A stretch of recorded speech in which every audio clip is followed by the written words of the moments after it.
Love on the rocks. Love stories generally build up to a romantic climax and then end, leaving us with the impression that the couple lived happily ever after. Sadly, the reality is rarely as rosy as this. In the first flush of love, nothing much matters beyond being together. No sacrifice is too great. If it helps you spend more time with the person whose mere presence intoxicates you.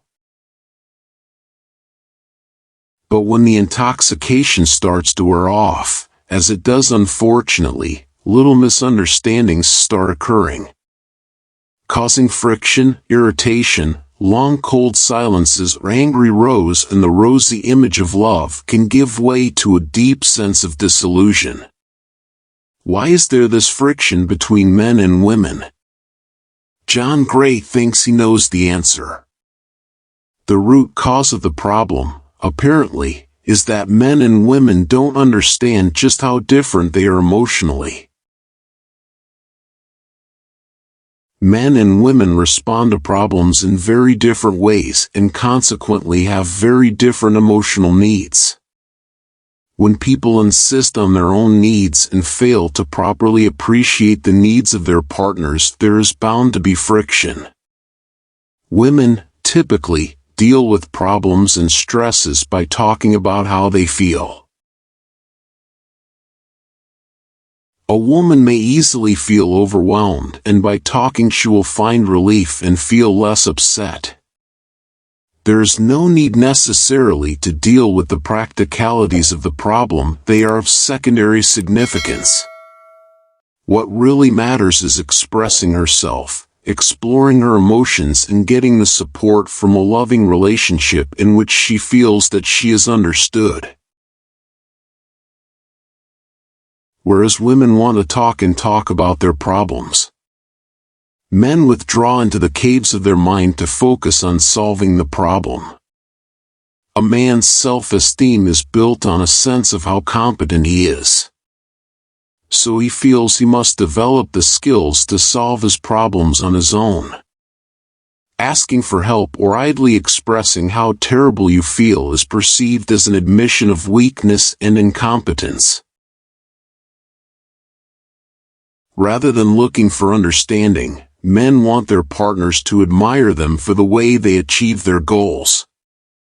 To illustrate a typical lack of understanding, Gray describes the following scenario. A man and a woman return home burdened by their respective problems. He has been sitting on the train or in his car silently trying to work out the problems of the day, but they seem insoluble, and a guy like this,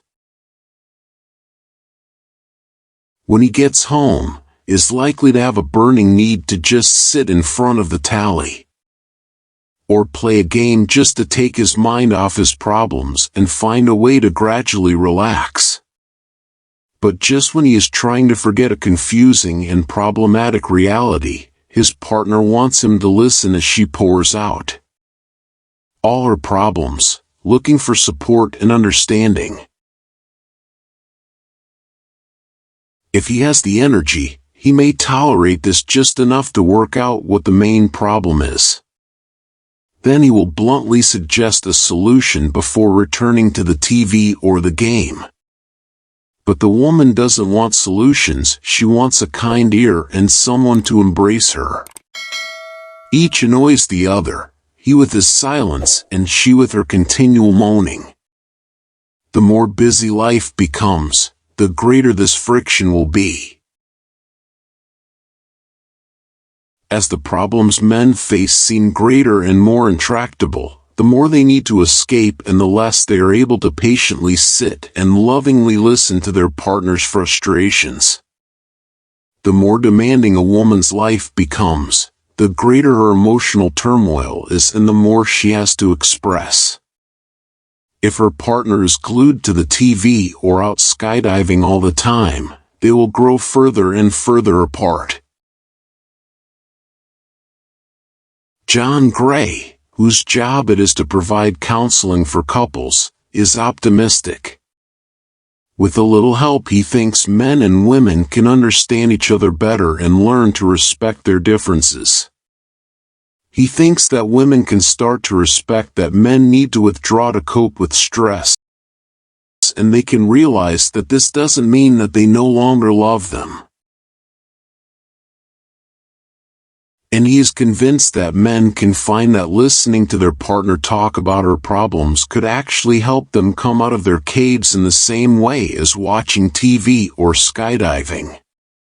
Apparently, men need to be needed. By learning to listen without giving solutions, they can see how much of a positive difference they can make in their partner's life and thus appreciate how important they are. So the key to keeping the flames of love alight would seem to be less telly and more listening.